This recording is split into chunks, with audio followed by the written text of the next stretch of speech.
जय श्री कृष्ण, जय सोमनाथ, जय रणछोड़। हरि ओम।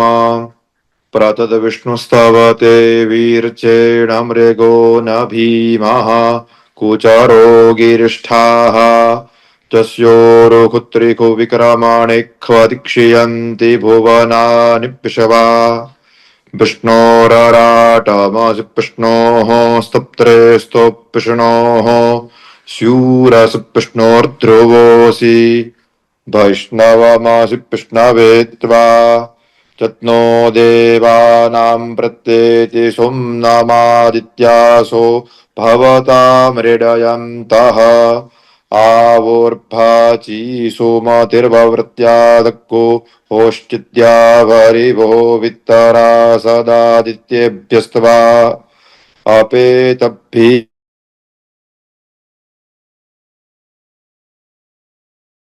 तभि च सर्वतातो जेतवाजे च नूतनाः अदाद्यमो वसानं पृथिव्या अक्रन्निनं पितरो लोकमस्मै द्विभुजं श्यामलङ्कान्तं राधाकान्तं मनोहरं ईषद्धास्य प्रसन्नास्यं भक्तानुग्रह विग्रह।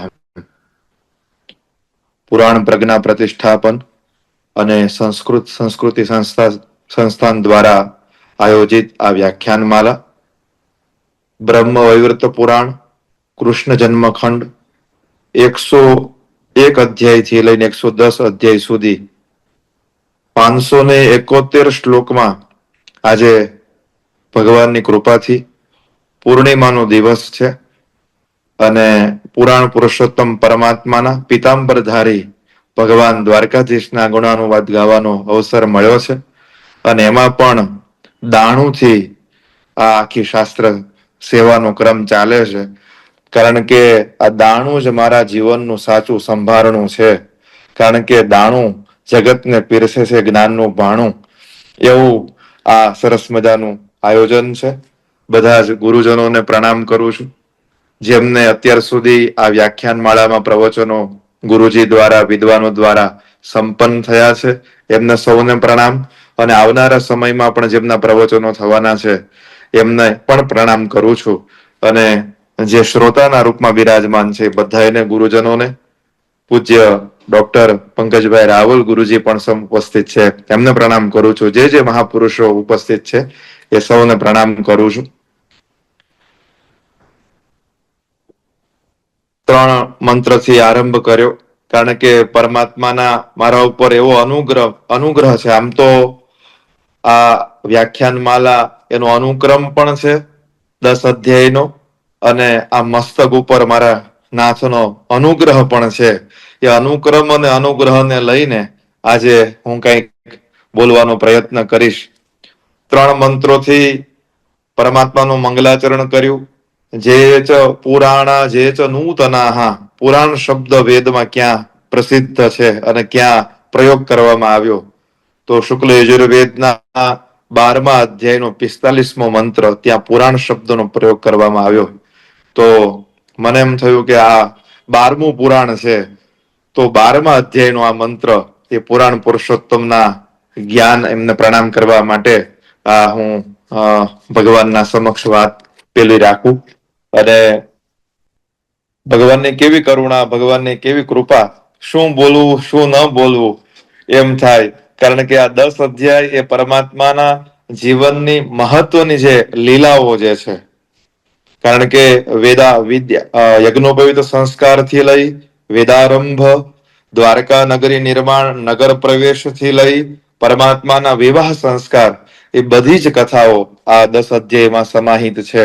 એટલે કૃષ્ણ પરમાત્માના જીવનની મુખ્ય લીલાઓ, બધી જ લીલાઓ મુખ્ય છે, પણ એમાં યજ્ઞોપવિત, વેદારંભ અને દ્વારકા નગરી, પોતાનું નગરનું નિર્માણ કરવું, એ બધી જ કથાઓ સુંદર રીતે અહીંયા કૃષ્ણ જન્મખંડમાં પ્રસ્તુત કરવામાં આવી છે.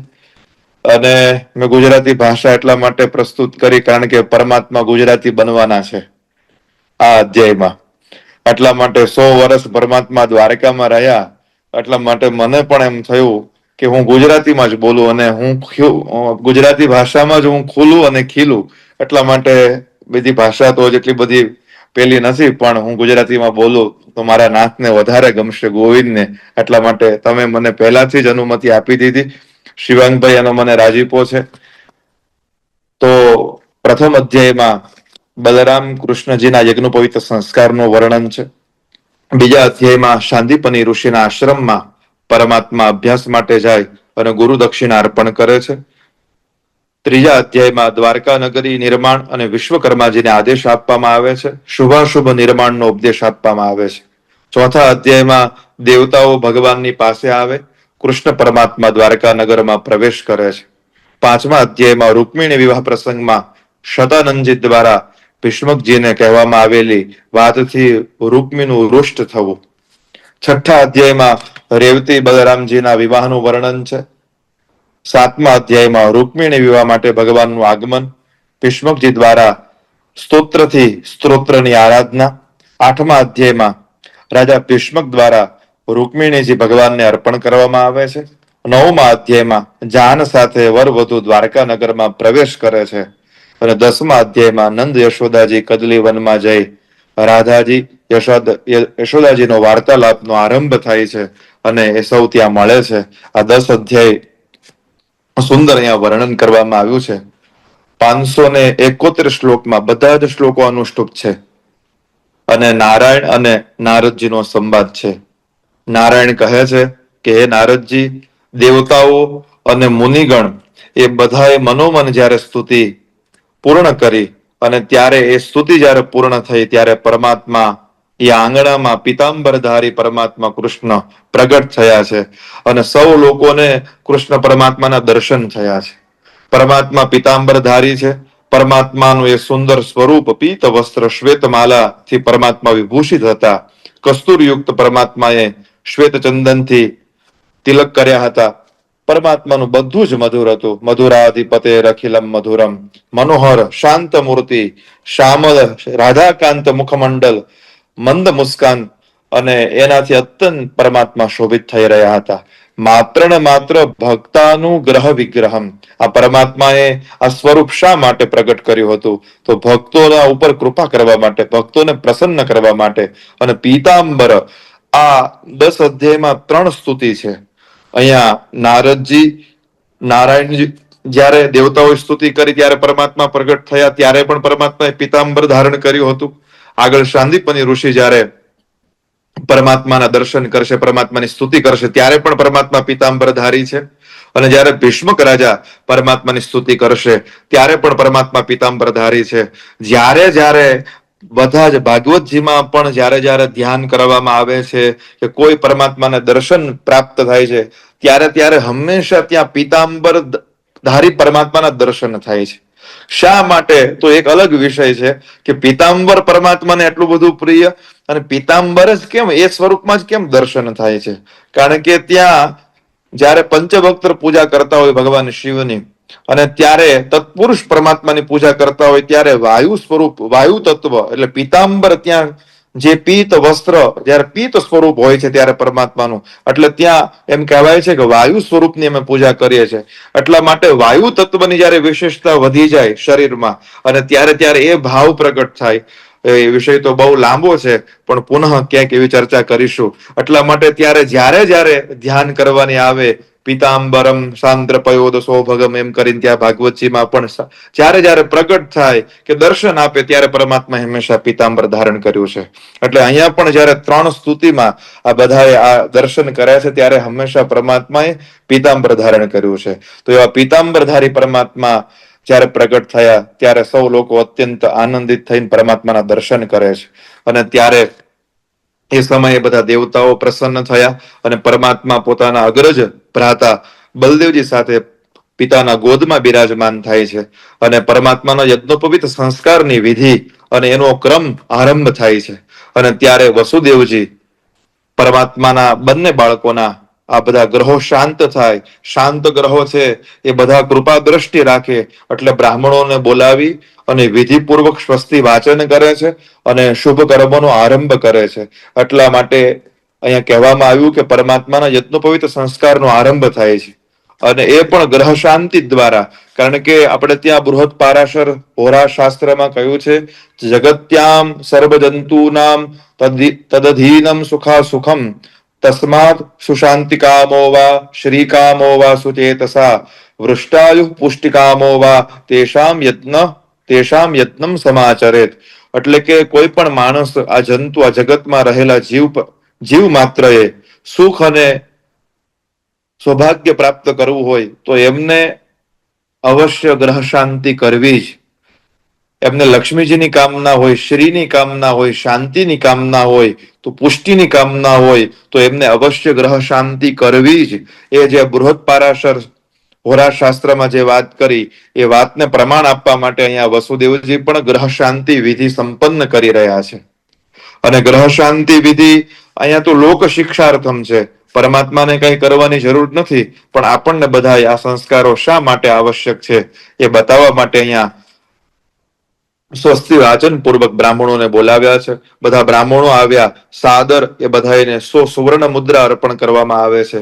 દેવતાઓ, મુનિગણ, આચાર્ય ગર્ગાચાર્યજી મહારાજને પ્રણામ કર્યા છે. ત્યારબાદ પંચાયતન દેવની પૂજા થાય છે. ગણેશ, સૂર્ય, વિષ્ણુ, પરમાત્મા, શિવ, પાર્વતી આ બધાની ષોડશોપચાર પૂજા સંપન્ન થાય છે. અને ત્યારબાદ બંને પુત્રોના હરિદ્રા કર્મ એ વિધિ સંપન્ન થાય અને દિક્પાલો, નવગ્રહ એ બધાનું સવિધિ પૂજન થાય છે. અને ત્યારબાદ ષોડશ માતૃકા અને સપ્તઘૃત માતૃકા એમની પૂજા વિધિ સંપન્ન થાય છે. એ નાંદી શ્રાદ્ધ, અહીંયા વૃદ્ધિ શ્રાદ્ધનો શબ્દ પ્રયોગ કર્યો અને ત્યારે વૃદ્ધિ શ્રાદ્ધ એટલે કે નાંદી શ્રાદ્ધની વિધિ ત્યાં સંપન્ન થાય છે. અને ત્યારબાદ વેદોક્ત યજ્ઞ સંપન્ન થાય અને શાંતિપોની મુનિ આવે અને બલદેવજી અને કૃષ્ણ પરમાત્માને યજ્ઞોપવિત પ્રદાન કરે છે. યત્નમ કૃત્વા તુ વેદોક્તમ યજ્ઞ સૂત્રમ દદો મુદા બલદેવાગ્રજાયેવ કૃષ્ણાય પરમાત્મને. તો અહીંયા પરમાત્માને યજ્ઞ સૂત્ર એટલે કે યજ્ઞોપવિત અર્પણ કરવામાં આવે છે. કાલિકા પુરાણમાં યજ્ઞ સૂત્રની વ્યાખ્યા કરી છે. તંતુત્રયમ મધોવૃત્તમ યજ્ઞ સૂત્રમ વિદુર્બુધાહ ત્રિગુણમ તદ્ગ્રંથયુક્તમ વેદ પ્રવર સંમિતમ શિરોધરાન્નાભિમધ્યાત પૃષ્ટાર્ધમ પરિમાણકમ યજુર્વિદાનાભિમતમ સામગાનામયમ વિધિ વામસ્કંદેન વિદ્રુતમ યજ્ઞ સૂત્રમ બલપ્રદમ. તો યજ્ઞ સૂત્રની અહીંયા સરસ મજાની વ્યાખ્યા કરી છે. અને આપણે એવું કહી શકીએ કે દ્વાપરે રાજતમ પ્રોક્તમ, તો પરમાત્માએ કઈ યજ્ઞોપવિત એ સમય ધારણ કરી હશે. તો અહીંયા તો યજ્ઞ સૂત્રની વ્યાખ્યા કરી છે, પણ આપણે એવું કહી શકીએ કે કદાચ આપણા પરંપરામાં કોઈ સમયે સુવર્ણની, કોઈ સમયે ચાંદીની, તો એ દ્વાપરના સમયે પરમાત્માએ આ રજત યુક્ત આ યજ્ઞોપવિત પરમાત્માએ ધારણ કરી હશે. અને ત્યારબાદ કૃષ્ણ પરમાત્મા યજ્ઞોપવિત ધારણ કરે છે અને બંને બટુકોને શાંતિપની ઋષિ ગાયત્રી મંત્ર પ્રદાન કરે છે. કારણ કે ગીતા ગંગા ચ ગાયત્રી ગોવિંદેતિ હૃદય સ્થિતે ચતુર્ગકાર સંયુક્તે પુનર્જન્મન વિદ્યતે. મહાભારત એવું કહે છે કે 4 ગ જો જીવનમાં આવી જાય તો એમને આવા ગવનના આ બધા બંધનમાંથી મુક્ત થઈ જાય છે.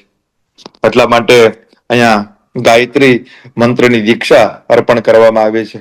કૃષ્ણ પરમાત્મા અને બલદેવજીની ભિક્ષા પાત્રમાં સર્વપ્રથમ માં અખિલ બ્રહ્માંડ ભાંડોદરી પાર્વતીજી આવે, અમૂલ્ય રત્નપાત્ર, મુક્તા, માણિક્ય, હીરા એ બધું ભિક્ષા અર્પણ કરે છે. વસુદેવજી પણ એમના સત્કારમાં હીરાનો હાર અર્પણ કરે છે. શ્વેત પુષ્પ દુર્વા લઈ બંને બાળકોને માં પાર્વતી શુભાશીષ પ્રદાન કરે છે. ત્યારબાદ અદિતિ, દિતિ, દેવકી, રોહિણી, યશોદાજી, સાવિત્રી, સરસ્વતી એ બધા આવે અને બંને પરમાત્માને ભિક્ષા અર્પણ કરે છે. દેવકન્યા આવે, નાગકન્યા આવે, રાજકન્યા આવે, રૂપવતી નારીગણ આવે અને વરુણ પત્ની, પવન પત્ની, અગ્નિ પત્ની સ્વાહા એ બધા આવી અને બંને બાળકોની ભિક્ષા પાત્રમાં રત્ન ભૂષણ યુક્ત ભિક્ષા પ્રદાન કરે છે. અને પરમાત્મા પણ એ ભિક્ષા ગ્રહણ કરે છે. અને ત્યારબાદ એનો એ અંશ ગર્ગાચાર્યજી મહારાજને અર્પણ કરે, થોડોક અંશ પોતાના ગુરુ શાંતિપનીજીને અર્પણ કરે અને બંને ગુરુ પણ એ ભિક્ષા ગ્રહણ કરે છે. અને ત્યારબાદ આ કાર્ય વૈદિક કર્મ સંપન્ન થાય અને ગર્ગાચાર્યજી મહારાજ અને શાંતિપની ઋષિને વસુદેવજી સત્કાર કરે છે, દક્ષિણા અર્પણ કરે છે. અને ત્યાં પણ આવેલા બધા જ લોકોએ પરમાત્માને આશીર્વાદ પ્રદાન કર્યા છે અને બધા જ પ્રસન્નતાપૂર્વક પોતાના ઘરે ગયા છે. અને ત્યારબાદ નંદરાય અને વસુદેવજી, યશોદાજી આ શુભ સંપન્ન કરી બલદેવજી પાસે જાય, કૃષ્ણ પરમાત્માની પાસે જાય અને વહાલ પ્રકટ કરે છે. અને ત્યારે કૃષ્ણ પરમાત્માને ગોદમાં લઈ યશોદાજી વાત્સલ્ય વરસાવે છે. અને ત્યારે પરમાત્મા આશ્વાસન આપે છે અને કહે છે કે હે માતા, તમેવ માતા પોષ્ટ્રિત્વમ પિતા ચ પરમાર્થત, તમે મારા પાલન માતા પિતા છો. તમે હવે અહીંથી મથુરાથી આપ વ્રજમાં પધારો અને હું અહીંથી અવંતી નગરમાં જઈશ, ત્યાં બધી જ શિક્ષાઓ પ્રાપ્ત કરીશ. કારણ કે હવે મારે વેદ વિદ્યા પ્રાપ્ત કરવા માટે, વેદ વિદ્યા ભણવા માટે ત્યાં જવાનું છે. અને જ્યારે એવો સમય આવશે, તતઃ આગત્ય સુચિરમ કાલે ભવતી દર્શનમ, ત્યારે હું આપના દર્શન કરીશ. અને મેં બધું જ નંદ બાબાને કહ્યું છે, આત્મજ્ઞાન તમને અર્પણ કરશે. માં, હું એમાં કંઈ ન કરી શકું, કારણ કે આપણે જે આ મળ્યા છીએ એ પણ કોઈ સમયના કારણે મળ્યા છીએ. આપણે અત્યારે વિયોગમાં છીએ એ પણ એ સમયના કારણે છે. સર્વમ કાલકૃતમ માતર ભેદમ સંમિલનમ નૃણામ, સુખમ દુઃખમ ચ હર્ષમ ચ શોકમ ચ મંગલાયમ, મયા દત્તમ ચ તત્વમ ચ યોગિનામપી દુર્લભમ. એટલા માટે માં, આ કાળના કારણે આપણું મિલન થાય છે અને કાળના કારણે આપણો વિયોગ થાય છે. સમય એવ કરોતિ બલા બલમ, શિશુપાલ વધ એમ કહે છે કે સમય જ સૌ રમકડા સમયના, અહીંયા સમય નચાવે નાચ. આ બધા જ આપણે રમકડા સમયના છે. એટલા માટે અનુશાસન પર્વ મહાભારતમાં કહ્યું છે કે સર્વે કાલે ન સૃજ્યંતે હરિયંતે ચ પુનઃ પુનઃ. આ બધું કાળના આધીન થતું હોય છે. અને આ મિલન, વિચ્છેદન, સુખ દુઃખ, હર્ષ, શોક, મંગલ એનું કરતા કાલ જ છે. એટલા માટે માં, એ કાળને આપણે પ્રધાન રાખીએ, એ કાળની ગતિને આપણે જાણીએ. એટલા માટે યોગીઓને પણ દુર્લભ એવું તત્વ મેં નંદ બાબાને કહ્યું છે, સમયાંતરે આપને કહેશે. એટલે તમે એ તત્વને ગ્રહણ કરજો. માતા પિતાના આશીર્વાદ લઈ વસુદેવજી પાસે આવે અને એમની આજ્ઞા લઈ અને શાંદિપની ઋષિના આશ્રમમાં પરમાત્મા અભ્યાસ માટે પધારે છે. અને ત્યારે નંદ બાબા અને યશોદાજી બહુ દુઃખી થયા છે. વસુદેવ દેવકીજી એમની સાથે વાત કરી અને એમને વ્રજધામ વૃંદાવન જવા માટે ઉદ્યત થયા છે. અને ત્યારે આશ્વાસન આપે છે. નંદ દેવકી યશોદા મુક્તા મણિ સ્વર્ણ માણિક્ય હીરક અગ્નિશુદ્ધ વસ્ત્ર શ્વેત અશ્વ ગજરાજ સ્વર્ણ રથ આ બધું અર્પણ કરે છે. અને એમને યમુના તટ સુધી વિદાય આપવા માટે જાય છે. અને નંદ યશોદાજી ખૂબ દુઃખી થઈ રડવા લાગ્યા છે. અને વસુદેવ દેવકીજી એમને આશ્વાસન આપે છે. એમને વિદાય કરી અને વસુદેવજી અને દેવકીજી મથુરામાં પધારે છે. અને ત્યારબાદ એમના દીકરાના પ્રસંગમાં આવેલા બધા જ વ્યક્તિઓને નાના રત્ન મણિ વસ્ત્ર સોનું ચાંદી માણિક્ય હાર અમૃત આ બધું મિષ્ટાન અર્પણ કરે છે. બ્રાહ્મણોને પ્રણામ કરે છે અને મહાન ઉત્સવ ઉજવવામાં આવે છે. અને ત્યારે વેદ પાઠ કરવામાં આવે છે. અને વેદ પાઠ એ ધ્વનિ થાય છે, હરિમંગલ નામ થાય છે, વિપ્રોને ભોજન કરવામાં તુષ્યંતી ભોજન એ વિપ્રા. અને બધા જ કાતે તૃપ્તિ બ્રાહ્મણસ્ય મનુ તૃપ્તિ. ક્યારે તૃપ્ત થાય કે બ્રાહ્મણ જ્યારે તૃપ્ત થઈ જાય અને ત્યારે પીડા શાંતિ ભવેત ગુરુ, એમ આપણા ત્યાં શાસ્ત્રોમાં વારંવાર એ બ્રાહ્મણ ભોજનનો એ આપણે ત્યાં સંકલ્પ અને વાત કરવામાં આવે તો અહીંયા બ્રાહ્મણોનું ભોજન થાય છે, હરિ પરમાત્માનું સ્મરણ થાય છે અને વેદ પાઠ થાય છે. અને બધાને આવેલા જાતિ બિરદારી બંધુજન એ બધાને મણિ માણિક્ય મોતી મનોહર વસ્ત્ર અર્પણ કરે છે અને ખૂબ બધાને આનંદ થાય છે. નારાયણ ઋષિ કહે છે કે નારદજી, ભગવાન બલદેવજી અને કૃષ્ણ પરમાત્મા શાંતિપુની ઋષિના આશ્રમમાં આવ્યા છે. અને ત્યાં ગુરુ પત્ની અને ગુરુને નમસ્કાર કરે છે, પ્રણામ કરે છે. અને પોતાના ઘરેથી લાવેલા રત્ન મણિ આદિ ગુરુ અને ગુરુ પત્નીને અર્પણ કરે છે. અને ગુરુજીને કહે છે ત્વત્તો વિદ્યામ લભિષ્યામિ વાંછિતામ વાંછિતમ મમ કૃતવા શુભક્ષણમ વિપ્ર મામ પાઠયથોચિતમ. પરમાત્મા કહી રહ્યા છે, હે ગુરુદેવ, હું મારી વાંછિત વિદ્યા પ્રાપ્ત કરવાની ઈચ્છા રાખું છું. તમે કોઈ એવી શુભ ક્ષણ આવે તો મને વિદ્યા પ્રદાન કરજો અને અભ્યાસ કરાવજો. અને ત્યારે શાંતિપની ઋષિ ઓમ એટલું બોલે છે. ઓમ ઇત્યુક્ત્વા મુનિશ્રેષ્ઠ પૂજયામાસ તમ મુદા મધુપર્ક પ્રાશનેન ગવા વસ્ત્રેણ ચંદનૈહિ. અને અહીંયા મધુપર્કથી પરમાત્માનું સ્વાગત કરવામાં આવે છે. વાલ્મીકી રામાયણના બાલકાંડનું મને સ્મરણ થાય, શાસ્ત્ર દૃષ્ટેન કર્મણા. એટલે શાસ્ત્ર દૃષ્ટિથી કર્મ કરી રહ્યા છે ત્યારે પણ એ જ વિધિ સંપન્ન થાય છે. અને અહીંયા ગુરુ શિષ્યનું સ્વાગત કરે છે, મધુપર્કનું પ્રાશન કરાવે છે, ગૌ વસ્ત્ર ચંદન મિષ્ટાન્ન એનું ભોજન કરાવે છે, કર્પૂરથી સુવાસિત તાંબુલ પ્રદાન કરવામાં આવે છે, કૃષ્ણ પરમાત્મા સાથે વાર્તા કરે છે. અને ત્યારબાદ શાંદિપની ઋષિ આજે સ્તોત્ર દ્વારા સ્તોત્રની આરાધના કરે છે. કારણ કે પરમાત્માનું એક નામ સ્તોત્ર પણ છે વિષ્ણુ સહસ્ત્રમાં, સ્તુતિ પણ નામ છે, સ્તુતિ સ્તોત્ર.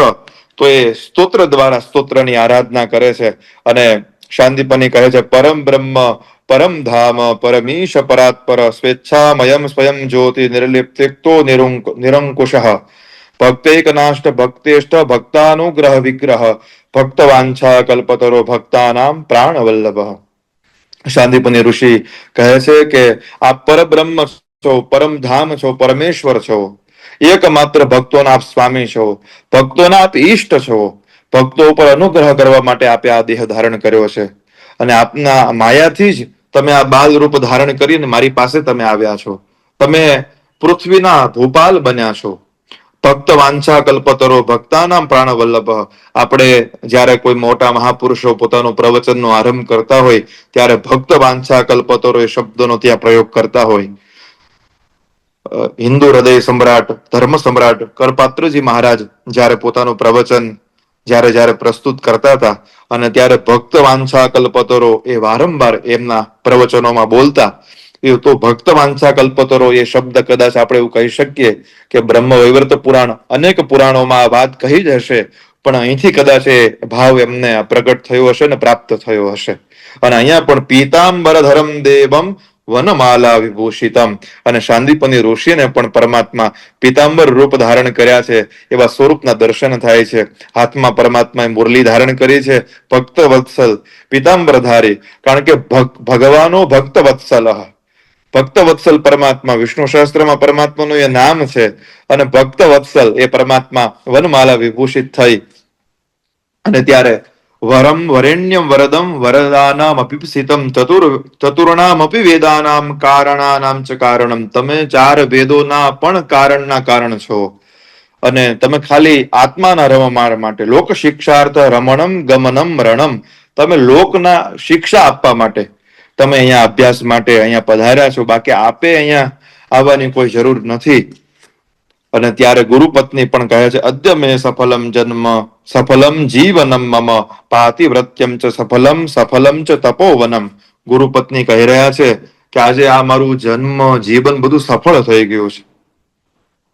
મારું આ પાતિવ્રત જે ધર્મ હતો, આજે મારું આ તપોવન છે ગૃહસ્થનું, એ પણ આજે સફળ થઈ ગયું છે. મેં મારા જમણા હાથે ભોજન પીરસ્યું કોઈને, એનું આ શુભ ક્ષણ આવી આપ મારા આંગણે પધાર્યા છો. અદ્યનઃ પિતરસ્ત્રોક્તા અદ્યનઃ પાવિતમ કુલમ. એ જ ક્ષણ આવી ગઈ છે. અને કે આપના સ્મરણથી આપના ત્વયાગતે યદ બહુમાન પાત્રમ, તમારા આવવાના કારણે મારું આ આંગણું છે સર્વોત્તમ સ્થળ બની ગયું છે. અને તમારા ચરણના જે કોઈ દર્શન કરે એને જન્મ મરણ રૂપી ચક્રનું ખંડન થઈ જાય છે.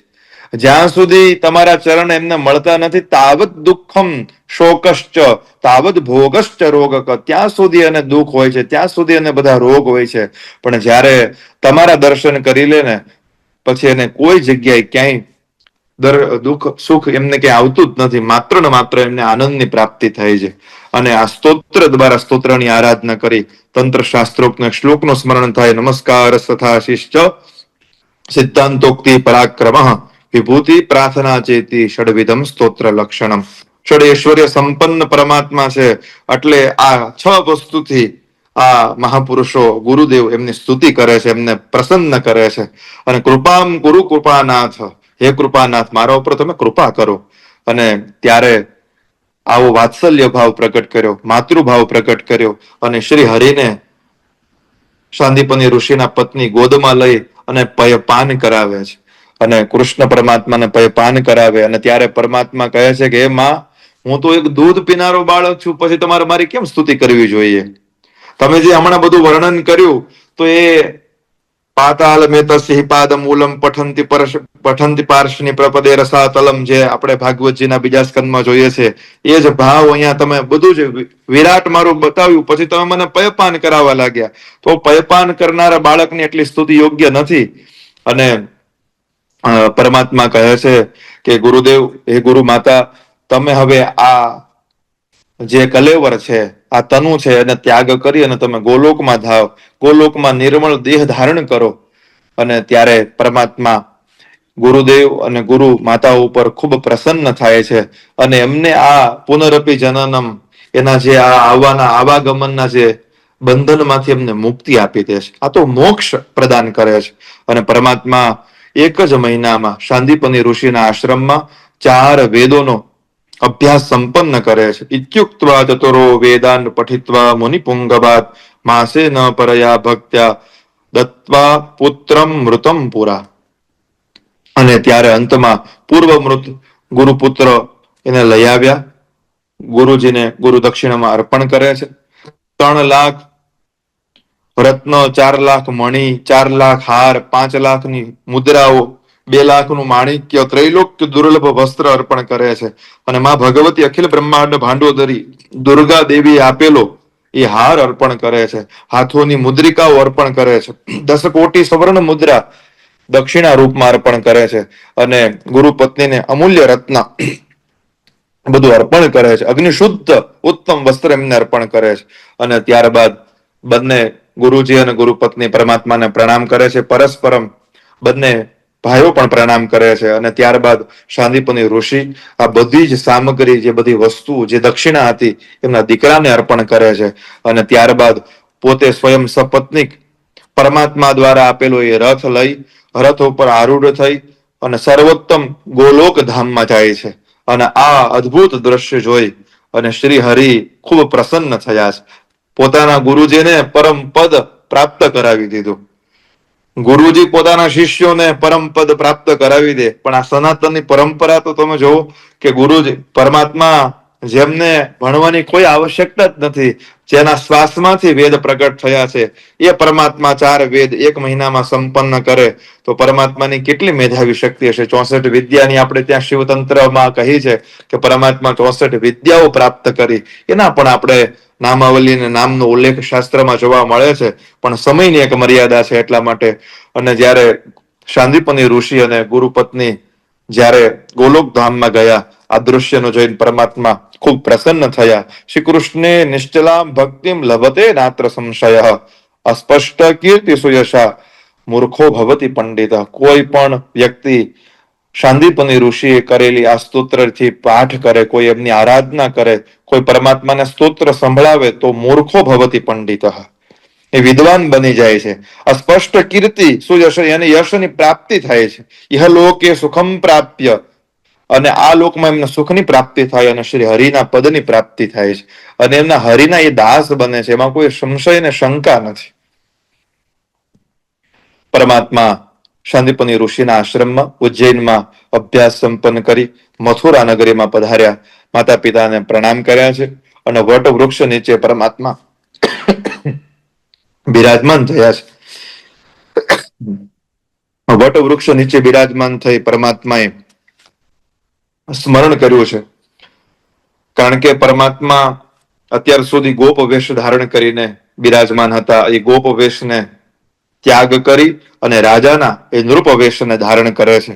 અને પરમાત્માએ ગરુડનું સ્મરણ કર્યું છે, અને લવણ સાગર, ત્યારબાદ વિશ્વકર્માનું સ્મરણ કર્યું, સુદર્શન ચક્રનું સ્મરણ કર્યું, ગદાનું સ્મરણ કર્યું, પાંચજન્ય શંખનું સ્મરણ કર્યું અને વૈકુંઠનું સ્મરણ કર્યું છે. પરમાત્માએ એ વડલાના ઝાડવા વૃક્ષ નીચે બેઠેલા પરમાત્મા આ બધાનું સ્મરણ કરે, બધા ત્યાં આવી જાય છે.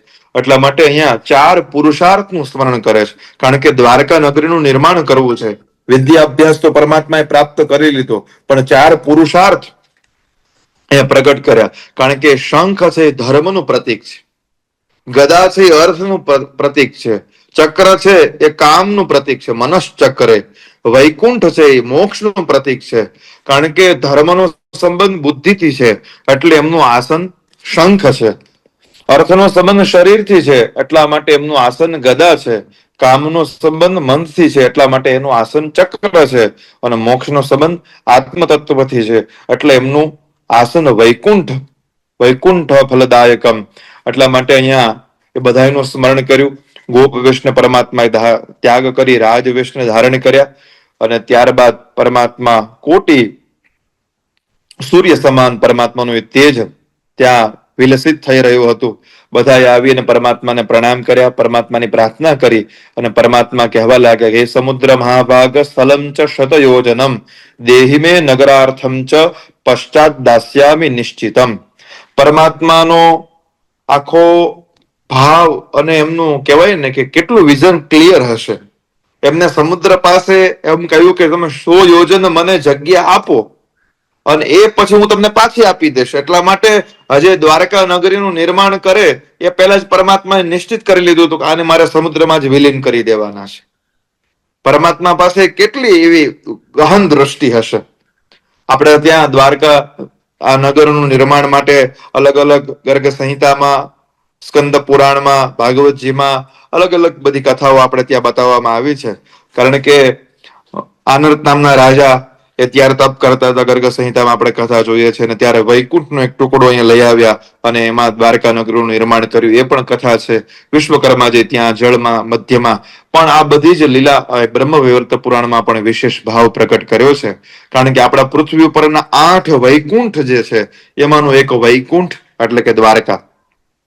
અને પરમાત્મા કહે છે કે તમે હે વિશ્વકર્માજી તમે શિલ્પી બનો. આ ભૂમિ ઉપર ત્રૈલોક્ય દુર્લભ એવું રમ્ય નગર બનાવો અને ભક્તોને વૈકુંઠ સમાન લાગે. અને દ્વારકા નગરી અને તમારે આ ગરુડ અને આ ચક્ર એ તમારી સેવામાં નિરંતર રહેશે. જ્યાં સુધી દ્વારકા નગરીનું નિર્માણ નહીં થાય ત્યાં સુધી તમારે ત્યાં સેવામાં ઉપસ્થિત રહેવાનું છે. અને ત્યારે બધાએ ઓમ કહી અને સ્વીકૃતિ ગ્રહણ કરી છે. પરમાત્માનો આદેશ સ્વીકાર કર્યો છે. અને ત્યારબાદ મથુરાના રાજા કંસ અને એના પિતા અત્યંત ભદ્ર વ્યક્તિ ઉગ્રસેન મહારાજને બોલાવી, એ મહાબલી હતા, એમને મથુરાના એ સજ્જન ક્ષત્રિયો દ્વારા આવ્યા અને મથુરાના અધિપતિ એમને બનાવ્યા છે. જેતેલી મથુરા છોડે ને એ જ પોતાની હોનાની દ્વારકા વસાવી શકે. અને પરમાત્માએ આપણને બધાએ સાહસે શ્રી પ્રતિવસતી, સાહસમાં શ્રી રહેલા છે. એ અહીંયા આપણે જોઈએ છે કે પરમાત્મા મથુરાના અધિપતિ ન બન્યા પણ મધુરાધિપતિ બન્યા. અને જરાસંઘને અને કાલ યવનને કૌશલ પૂર્વક પરમાત્માએ ત્યાં જરાસંઘને તો અંતમાં મારે પણ અહીંયા કાલ યવનનો કૌશલપૂર્વક વધ કર્યો છે. અને ત્યારબાદ નગર નિર્માણનો એ ક્રમ બતાવવાનો આરંભ કર્યો છે. ભગવાન કહી રહ્યા છે, શતયોજન પર્યંતમ નગરમ સુમનોહરમ પદ્મરાગેર મરકતેર રીન્દ્ર નીલેર અનુત્તમૈહિ. પરમાત્મા કહી રહ્યા છે, હે વિશ્વકર્માજી તમે 100 યોજન મનોહર નગરનું નિર્માણ કરો. અહીંયા પરમાત્મા વાસ્તુશાસ્ત્ર વિધિ બતાવી રહ્યા છે. એટલે પરમાત્માનો ગૃહ પ્રવેશની વિધિની કથા પણ પરમાત્માની કૃપાથી મને કહેવાનો અવસર મળ્યો. એટલે કેટલી પરમાત્માની ઉપર આપણા ઉપર કૃપા છે. એમના યજ્ઞોપવિત સંસ્કાર, એમના વેદારંભ સંસ્કાર, એમના પોતાનું નૂતન ભવન બનાવી રહ્યા છે. ભવનના સાક્ષી બનવાનું ખાલી આપણે વર્ણન કરીએ છીએ, આપણે સાંભળીએ છીએ તો પણ આપણને એમ થાય કે ઓહો, આટલી દ્વારકા નગરીનું નિર્માણ, આટલી બધું એમનું વૈશિષ્ટ્ય હશે, આટલી બધી એમાં ભવ્યતા અને દિવ્યતા હશે. ખાલી વાંચીએ જ્યારથી આ ગુરુજી દ્વારા આદેશ આપવામાં આવ્યો અને જ્યારથી આ બ્રહ્મ વૈવર્ત પુરાણનો થોડા સમયથી સ્વાધ્યાય કરવાનો અવસર મળ્યો. કારણ કે એટલા દિવસ તો સૂતકના હતા, પણ આજે તદેવ લગ્નમ સુદિનમ તદેવ થયું અને પરમાત્માના એ કૃપાના કારણે આજે એવો અવસર મળ્યો કે થોડીક દ્રષ્ટિ કરી શક્યા. તો એમ થાય કે આ 1 કલાકમાં તો કેમ પૂર્ણ થશે. આ તો એક શ્લોક ઉપર, એક ચરિત્ર ઉપર આપણે વિશેષ ભાવ પ્રગટ કરી શકીએ. દ્વારકા સવારથી સાંજ સુધી એ જ સ્મરણ થાય, દ્વારકા. કારણ કે અહીંયા પરમાત્માએ એ નગરીનું વર્ણન જ દિવ્ય રીતે કર્યું છે. પદ્મરાગ, મરકત, ઇન્દ્રનીલ, પારિભદ્ર, પલંગ, ગંધક, ગાલિમ, ચંદ્રકાંત, સૂર્યકાંત, એ સ્ફટિકની બધી પૂતળીઓ, હરિમણીઓ, શ્યામ મણિ, આ બધા જ પીત વર્ણ, કમલના બીજ સમાન, નીલ વર્ણ સમાન, અને સોનાથી પણ 100 ગણી કિંમતી જે બધી આ ધાતુઓ, આ બધા રત્નો હતા, એ બધા રત્નો દ્વારકા નગરીના નિર્માણ માટે કહ્યું હતું. અને હિમવાન પર્વત ઉપરથી યક્ષગણોને કહ્યું કે જ્યાં સુધી આ મણીઓની જરૂર પડે ત્યાં સુધી તમારે બધાએ લાવવાનું જ છે. 7 લાખ યક્ષ કુબેરોને આ કામ માટે નિયુક્ત કર્યા હતા. જેટલું આ વિશ્વમાં જેટલું શ્રેષ્ઠ છે એ બધું જ વસ્તુ તમે દ્વારકાના નગર નિર્માણ માટે લઈ આવો.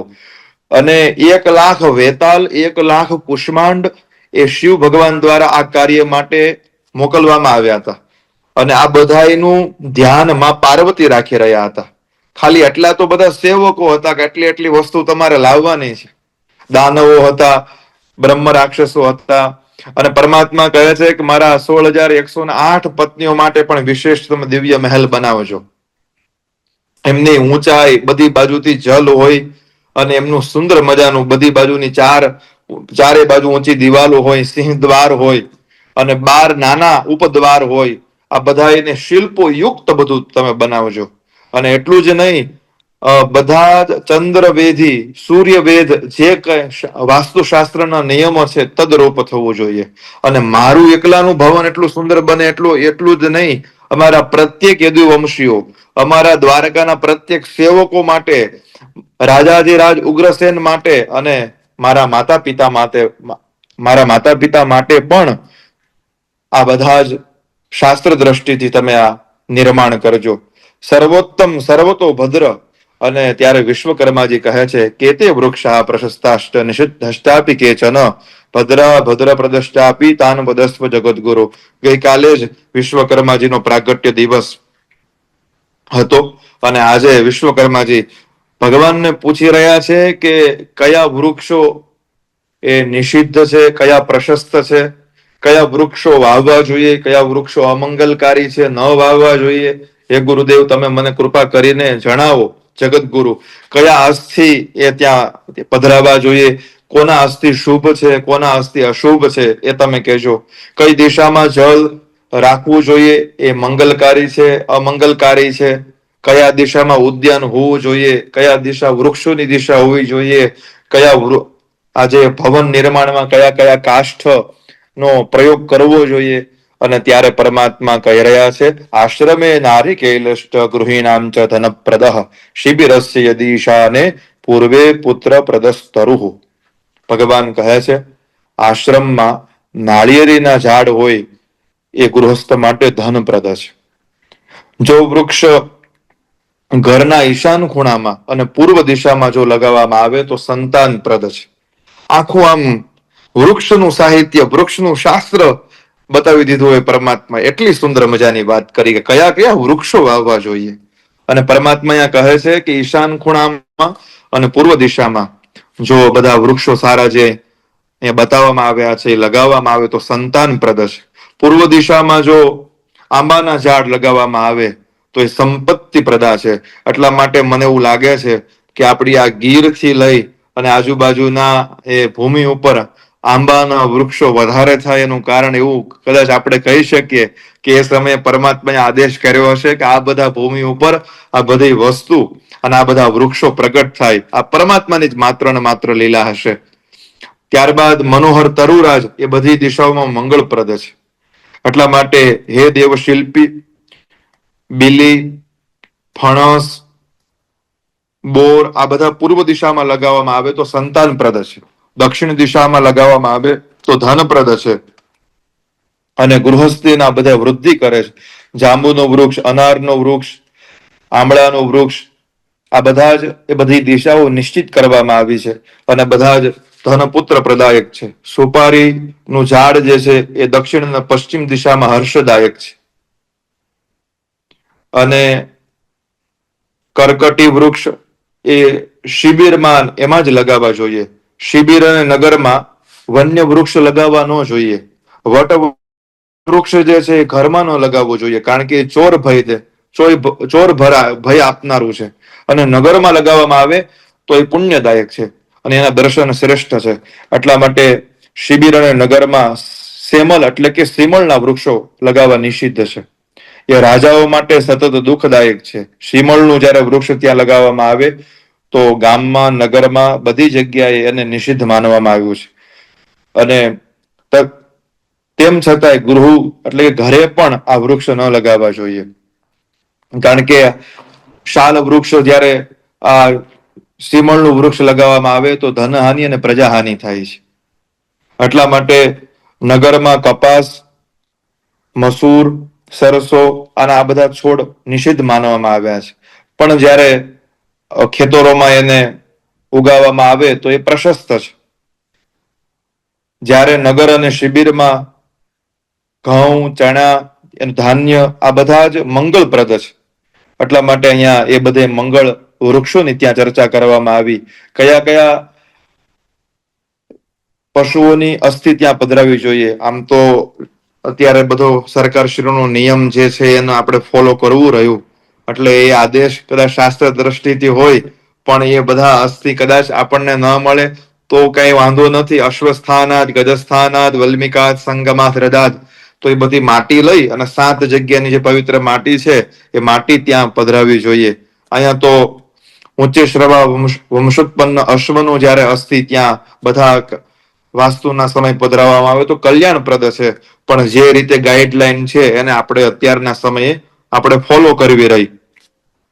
કારણ કે આ વાસ્તુ ભૂમિમાં અમુક વાનર, મનુષ્ય, ગર્દભ, ગો, શ્વાન, શૃંગાલ, બિડાલી આ બધાના અસ્થિ કદાચ હોય તો એ અમંગલકારી છે, ત્યાં ન હોવા જોઈએ. આપણે ત્યાં સ્થાનનું ખૂબ મહત્વ બતાવ્યું છે.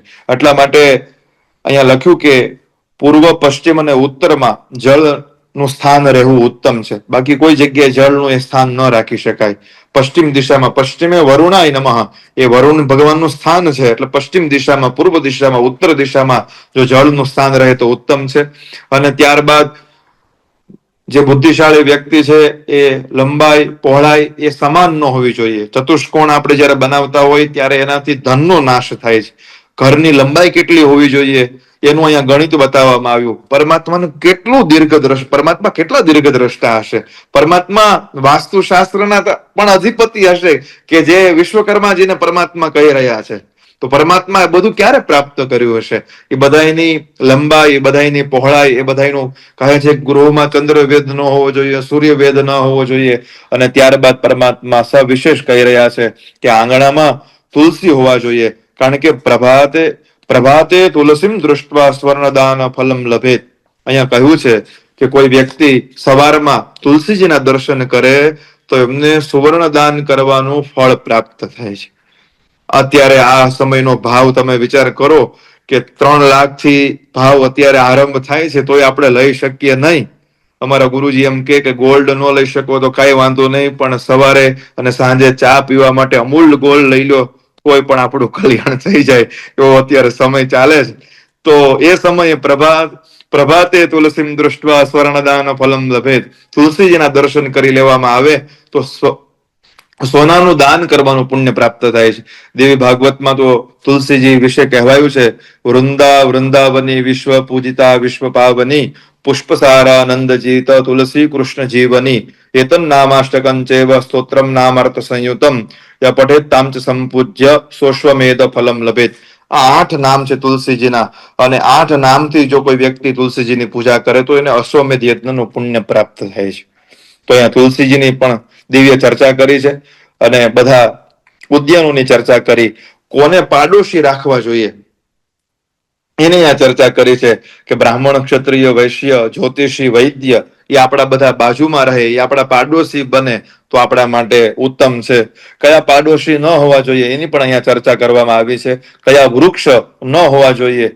અને પરમાત્મા કહે છે, આ તો હું તમને લોક શિક્ષા માટે કહું છું, બાકી દ્વારકાપુરીનું નિર્માણ તમે બિના કાષ્ઠ કરો, એટલે કે લાકડા કાષ્ઠનો તમે પ્રયોગ કરશો નહીં દ્વારકા નગરીના નિર્માણ માટે. અને પરમાત્મા આ બધાને આ વાત ચર્ચા કરે છે. અને જ્યાં બધા આ શુભ ક્ષણની વાત કરતા હતા અહીંયા દ્વારકા નગરીના નિર્માણ માટે બધા આવ્યા. અને ગરુડજી, વિશ્વકર્માજી આ બધા રાત્રિના સમયે સ્વપ્નમાં વિચાર કરે ત્યારે સ્વપ્નમાં બધા હાસ્ય, પરમાત્મા જયારે આવું કહ્યું ત્યારે બધા હાસ્ય કરતા હતા. બીજા બધા ગરુડ સજાતીય બધા પક્ષીઓ હોય, ગરુડજીને કે આવી દ્વારકા નગરી કોઈ દી બને નહીં. વિશ્વકર્માજીને સ્વપ્નમાં બધા હાસ્ય કરતા હતા દેવતાઓ. સમુદ્રજી બધા ત્યાં રાત્રિ નિવાસ અધિવાસન કરી રહ્યા હતા અને સવારમાં ઉઠ્યા, જે સ્વપ્નમાં જોયું હતું અને પરમાત્મા જે કહ્યું હતું એ દ્વારકા નગરી એમના નજર સામે હતી. તમે વિચાર કરો, કરતુમ અકર્તુમ અન્યથા કરતુમ સમર્થ સ ઈશ્વર. હમણાં જ ગુરુજીએ શાંતિપની વિદ્યા નિકેતનમાં આ ભાવ પ્રગટ કર્યો હતો અને ત્યારે પરમાત્મા હજુ તો બધા સ્વપ્નમાંથી જાગ્યા, ત્યાં તો સુંદર મજાની દ્વારકા નગરી નજર સામે હતી. શ્રી દ્વારિકાધીશ કી જય. અને ત્યારબાદ બ્રહ્માદિ દેવતાઓ આવે અને પરમાત્માનો દ્વારકા નગરમાં પ્રવેશ કરવા માટે બ્રહ્માજી આવે, પાર્વતીજી આવે, સૂર્ય, અગ્નિ, કુબેર બધા આવે છે. અને ત્યારે દ્વારકા નગરીના પ્રવેશ માટે સૌ લોકો બધા ત્યાં ઉભા રહ્યા છે. પરમાત્માનો નગર પ્રવેશ થઈ રહ્યો છે. નગર પ્રવેશ સમયે પરમાત્મા, કારણ કે 3 લાખ મંગલમય પુષ્પ ઉદ્યાન હતા અને 100 કરોડ સોપારીના વૃક્ષો હતા, 400 કરોડ નારિકેલના વૃક્ષો હતા. આ બધા જ એટલા બધા નું સામ્રાજ્ય, દિવ્ય વાતાવરણ અને બધા આટલા અલગ અલગ ધામથી બધા વ્યક્તિઓ ત્યાં આવ્યા હતા અને બધા દ્વારકાના એ નગરીઓમાં આવી અને પરમાત્મા પધારી રહ્યા છે એના દર્શન કરવા માટે. શિષ્ય સાથે ત્યાંના અલગ અલગ રાજાઓ, કિન્નરો, નંદ, યશોદા, ગોપગણો આ બધા એનું પરમાત્મા સ્મરણ કરે છે. દુર્વાસા એમના 3 લાખ શિષ્યો સાથે પધાર્યા છે. ગૌતમજી એમના 1 લાખ શિષ્યો સાથે પધાર્યા છે. અગત્ય એમના 1 કોટી શિષ્યો સાથે પધાર્યા છે. યાજ્ઞવલ્ક્યજી આવ્યા છે, સંબર્ત આવ્યા છે, ઉદતથી આવ્યા છે, અનેક ગુરુજીઓ પધાર્યા છે, માર્કંડી ઋષિ પધાર્યા છે.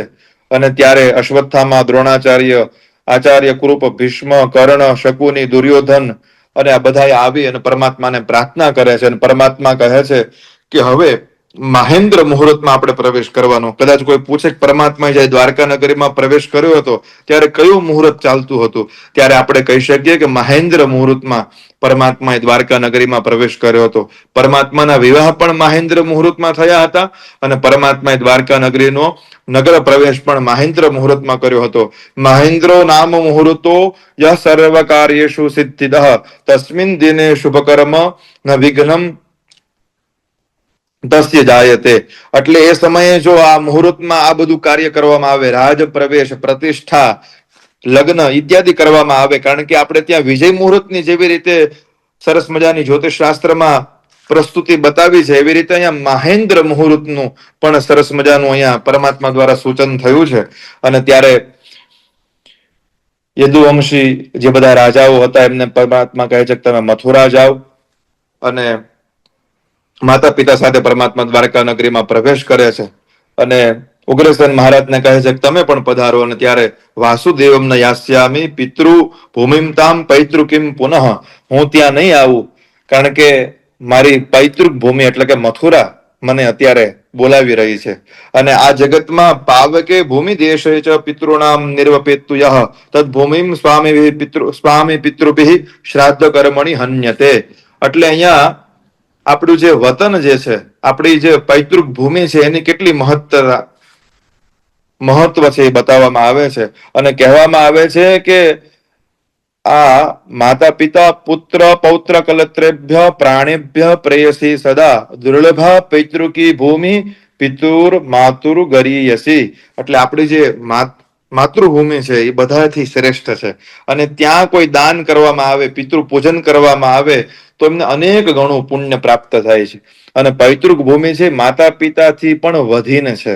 અને ત્યાં કદાચ કોઈ વ્યક્તિ ખાડો કરે અને એ ખાડો કરેલું જે આપણે કહીએ ને મીઠો વીરડો, એ વીરડાનું જળ પણ પાન કરવામાં આવે તો ગંગા સ્નાન ફલમ લભે, એને ગંગા સ્નાનનું ફળ પ્રાપ્ત થઈ જાય. અને એમાં પિતૃ તર્પણ કરવામાં આવે તો બધા દેવતાઓ રાજી થઈ જાય. એટલા માટે આપણે ત્યાં જો કઈ સત્કર્મ કરવામાં આવે ને આપણે પૈતૃક ભૂમિમાં ગયા હોય તો એનાથી વિશેષ કોઈ છે જ નહીં. શું નાખ્યું છે આ માટીમાં વાટીને, બાકી આ ખેંચ જ નહીં આ માટીને.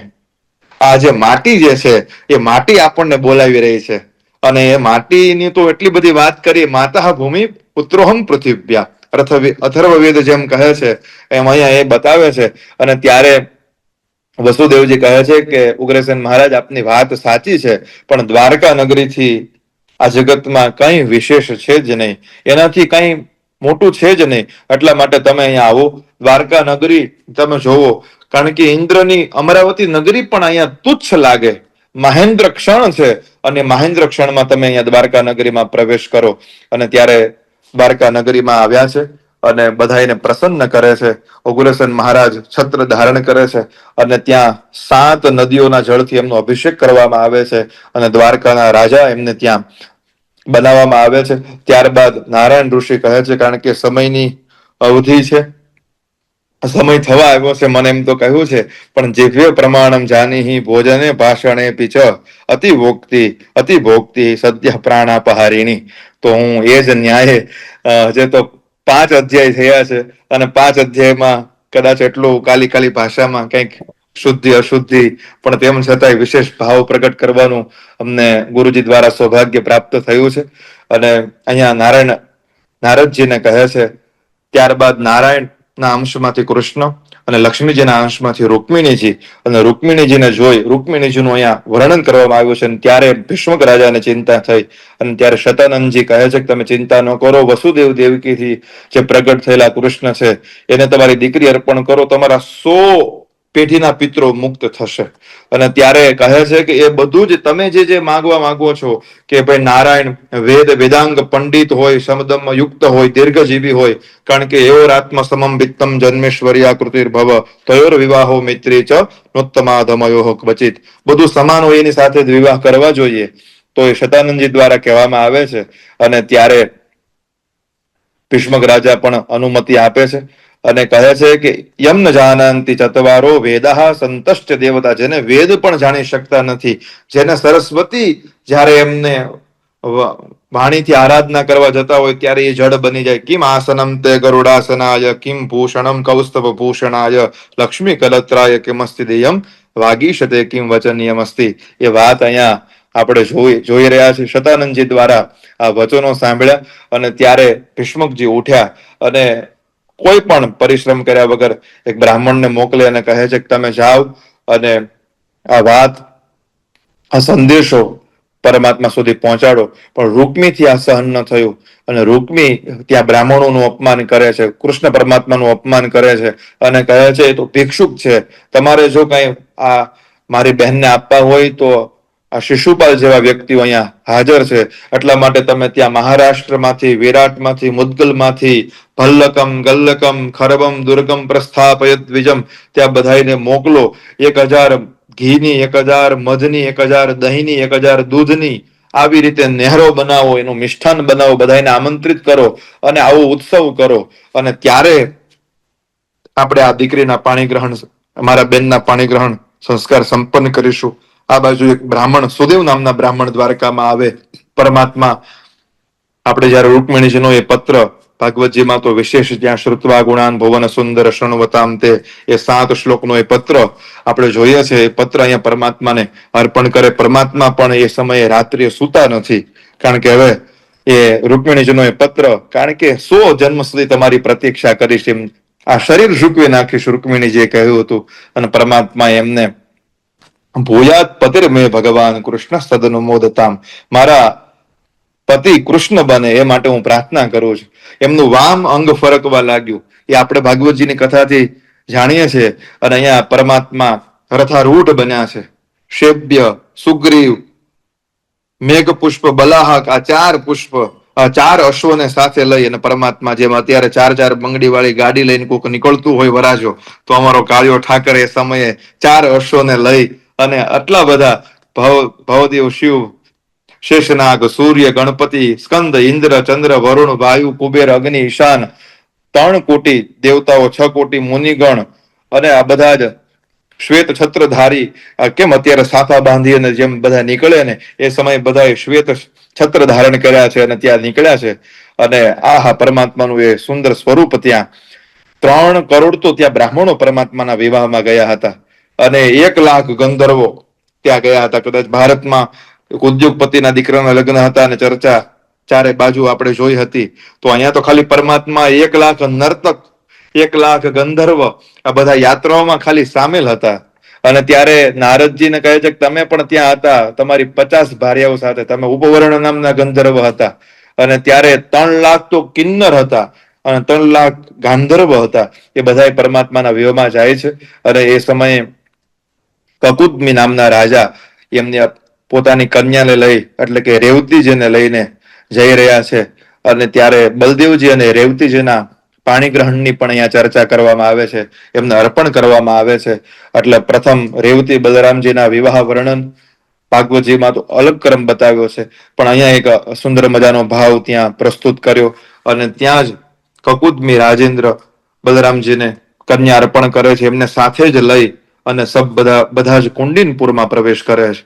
અને વસુદેવજી બધા બ્રાહ્મણોને ભોજન કરાવે છે. સુંદર મજાના આજે બધાને અત્યંત આનંદ છે. આ બાજુ ભીષ્મક રાજાને અત્યંત આનંદ છે, આ બાજુ શિશુપાલ, દંતવક્ત્ર, શાલ્વ બધા આવ્યા છે. અને રૂકમી કહે છે કે હવે આ કૃષ્ણ આવે એનું આપણે અપમાન કરવાનું છે. શાલ્વ, શિશુપાલ એ પરમાત્માને અપશબ્દ બોલી રહ્યા છે. બલરામજી રૂકમીને પરાજય કરવા માટે, એમનો વધ કરવા માટે અને એમના શિશુપાલ ઇત્યાદિના વધ કરવા માટે, એમને બધાને ત્યાં પરાસ્ત કરવા માટે બલરામજી એને વિશેષ સેવા આપી છે. અને પરમાત્મા વિવાહના પ્રાંગણમાં આવે અને ભીષ્મક રાજા સ્તોત્રથી સ્તોત્રની આરાધના કરે છે. અને ભીષ્મક રાજા પરમાત્માની આરાધના કરે છે કે આજે મારા કેટલા જન્મના પુણ્ય હશે કે આપના દર્શન થયા. અને અત્યારે અહીંયા પણ મહેન્દ્ર મુહૂર્તમાં પરમાત્માના વિવાહ થશે. પરમાત્માના વિવાહ કયા સમયે કયા વેદથી થયા હતા? તો કે સામવેદના મંત્રો દ્વારા પરમાત્માના વિવાહ સંપન્ન થયા હતા. એ અહીંયા વાત બતાવવામાં આવી. કારણ કે એ સમયે શાલકાયન ગોત્ર અને વ્યાઘ્રપાદ ગોત્ર, વ્યાઘ્રપાદ ગોત્ર એ પરમાત્માનું છે અને શાલકાયન ગોત્ર એ રૂકમિણીજીનું છે. એ પરસ્પર ગોત્રોચ્ચાર થયો. અને ત્યારબાદ બ્રાહ્મણોનું ત્યાં મહાત્મ્ય બતાવે. પૃથ્વીયામ યાની તીર્થાની તાની તીર્થાની સાગરે, સાગરે યાની તીર્થાની વિપ્રપાદેશુ તાની ચ, વિપ્રપાદો ક્લિન્ના યાવત તિષ્ઠન્તિ મેદિની તાવત પુષ્કર પત્રેષુ પિબંતિ પિતરો જલમ, વિપ્રપાદોદકમ ભુક્ત્વા દત્વા વિપ્રાય દક્ષિણામ સ્થાનાનામ સર્વતીર્થાનામ ફલમ આપનોતિ નિશ્ચિતમ. એટલે આ બ્રાહ્મણો જે છે એ હાલતું ચાલતું તીર્થ છે. બ્રાહ્મણો પ્રસન્ન થઈ જાય. તત ગંગા સદૃશમ તીર્થમ ન દેવો માધવાત પરઃ સનત કુમારો મદભક્તો નહીં કલ્પતરોસ્તરુઃ ન પુષ્પમ પારિજાતા ચ ન વર્તમ હરિવાસરાત પૂજને નહીં પૂજ્યમ ન ચ પત્રમ તુલસી પરમ. અને બ્રાહ્મણથી કોઈ પવિત્ર છે નહીં, ગંગાથી કોઈ પવિત્ર છે નહીં, માધવથી કોઈ મોટા દેવ નથી. એ બધાને અહીંયા વિશેષ ચર્ચા બતાવવામાં આવી. અને ભીષ્મક કહી રહ્યા છે કે આપની હું સ્તુતિ કરું, અમે આપનું બધું અમારું જે કાંઈ પુણ્ય છે, અમારું જે કાંઈ પરમ ધન છે એનું તમે આ ગ્રહણ કરો. અમારા કેટલાય કોટી જન્મના કંઈક પુણ્ય હશે ત્યારે આપ અમારા આંગણે આવ્યા છે. અને ત્યારબાદ પરમાત્માના એ પાણી ગ્રહણ વિધિ સંપન્ન થાય છે. અને ત્યાં બધા પત્રિકાનું પઠન થાય છે. તુલસી, લક્ષ્મી, દુર્ગા, સાવિત્રી, રાધિકા, તુલસી, ગંગા, અરુંધતી, યમુના, અદિતિ, શતરૂપા, સીતા, દેવહૂતિ, મેનકા એ બધા આવે અને કહે કે આ દંપત્યો કુર્વંતુ મંગલમ પરમ, આ દંપતીઓનું તમે પરમ મંગલ કરજો. અને પાર્વતીજી કહે છે કે હે રૂકમિણી, તમે તમારા પતિદેવને તમે જોવો, કેમ તમે જોતા નથી? અને ત્યારે સચી કહે છે કે આજે આપ બંનેનું એ સ્વરૂપ જોઈને અમે ખૂબ પ્રસન્ન થઈએ છીએ. સાવિત્રી કહે છે કે જેવા વરના ગુણો છે એવા જ વધુના ગુણો છે, પરસ્પરમ. ત્યારે રતિ કહે છે કે આ કેવી ધન્ય ક્ષણ છે, અમે આ દર્શન કરી શકીએ છીએ.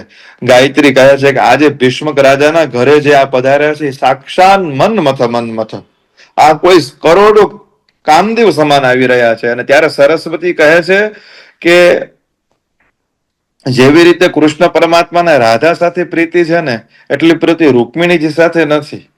અને ત્યારે અહીંયા રાધાજી અને રૂકમિણીજી વચ્ચે કોણ સૌથી વધારે પ્રિય છે? તો કહ્યું કે રાધા જે છે કદાચ પરમાત્મા પોતાના ભક્તો ઉપર, બ્રહ્મા ઉપર, શિવ ઉપર, ગણેશ ઉપર, સૂર્ય ઉપર, લક્ષ્મી ઉપર, પાર્વતી ઉપર જેવી કૃપા નથી કરતા ને એવી કૃપા માત્ર રાધાજી ઉપર કરે છે.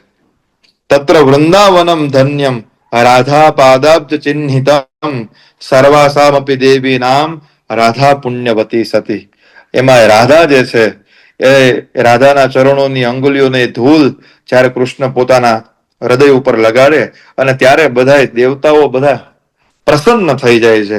એટલા માટે કહેવું પડે કે મારા કાનાએ એક બાધા રાખી છે, હૈયે ને હોઠે અને કાયમ રાધા રાખી છે. મારા કાનાએ એક બાધા રાખી છે, હૈયે ને હોઠે અને કાયમ રાધા રાખી છે. રાધાજી વિશે એવું કહી શકીએ કે બ્રહ્માજી દેવી ભાગવતમાં 9મા સ્કંદમાં 1લા અધ્યાયમાં 55માં અને 56માં શ્લોકમાં એવું કહે છે, યથાંબરે નવઘને લોલા સૌદા મની મુને ષષ્ઠી વર્ષ સહસ્ત્રાણી પ્રતપ્તમ બ્રહ્મણા પુરા યદપાદ પદ્મ નકર દૃષ્ટયે ચાત્મ શુદ્ધયે નજ દૃષ્ટમ સ્વપ્નેપી પ્રત્યક્ષાપી કા કથા.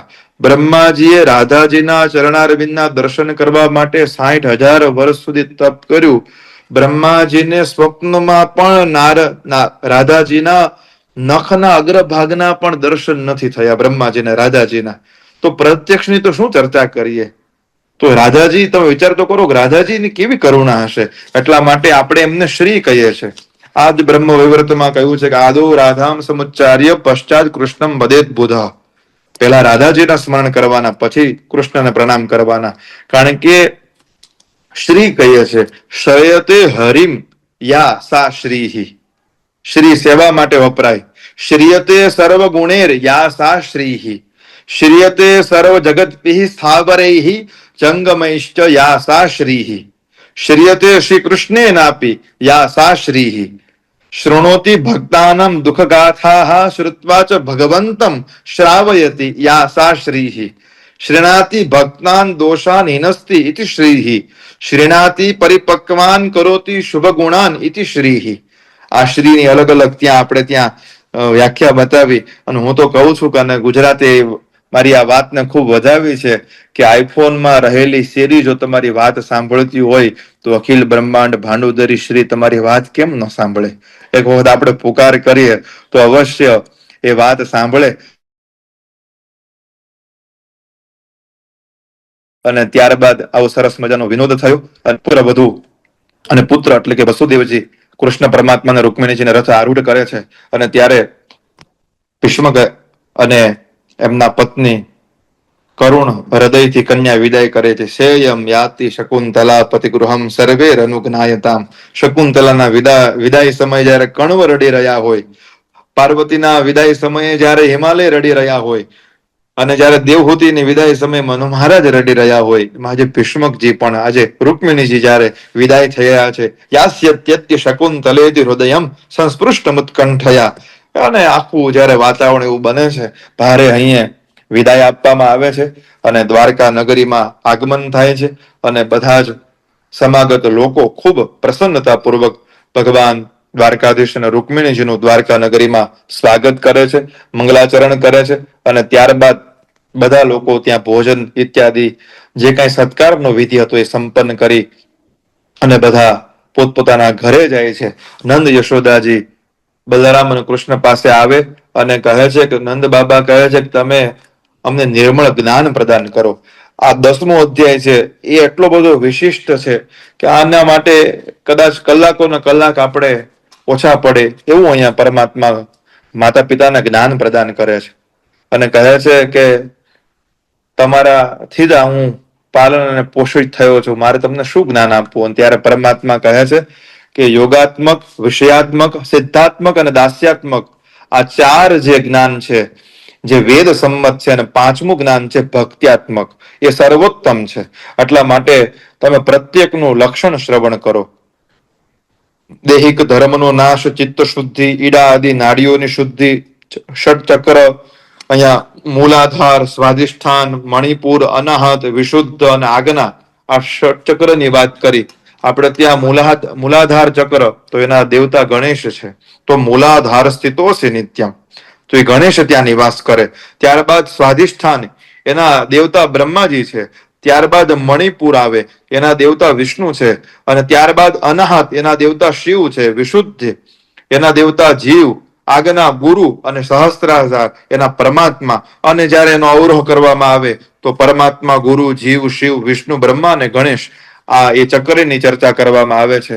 અને આત્મ વિષયક, વિષયાત્મક જ્ઞાન, સિદ્ધાત્મક જ્ઞાન, ભક્ત્યાત્મક જ્ઞાન એ અર્પણ કરે છે. અને કહે છે ભક્ત્યાત્મક જ્ઞાન જે છે એ તમને રાધા પ્રદાન કરશે. તમે એમની પાસે જાઓ અને આ બધું જે જ્ઞાન હતું મેં તમને અર્પણ કર્યું અને રાધા પાસે તમે જાઓ છો તમને ભક્તિ પ્રાપ્ત થશે.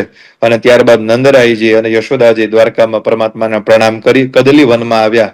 રાધાજીની સ્થિતિ જોવે છે, કારણ કે રાધાજી એમની આખી સ્થિતિ વિરહની સ્થિતિ હતી અને એ વિરહની સ્થિતિમાંથી યશોદાજી અને નંદ બાબા રાધાજીને કહે છે કૃષ્ણ તમારા દર્શન કરવા માટે આવશે, તમે તમારા નિંદ્રાને છોડી દો, ક્ષણેન ચેતનામ પ્રાપ, તમે થોડીક માટે આ ચેતના પ્રાપ્ત કરો.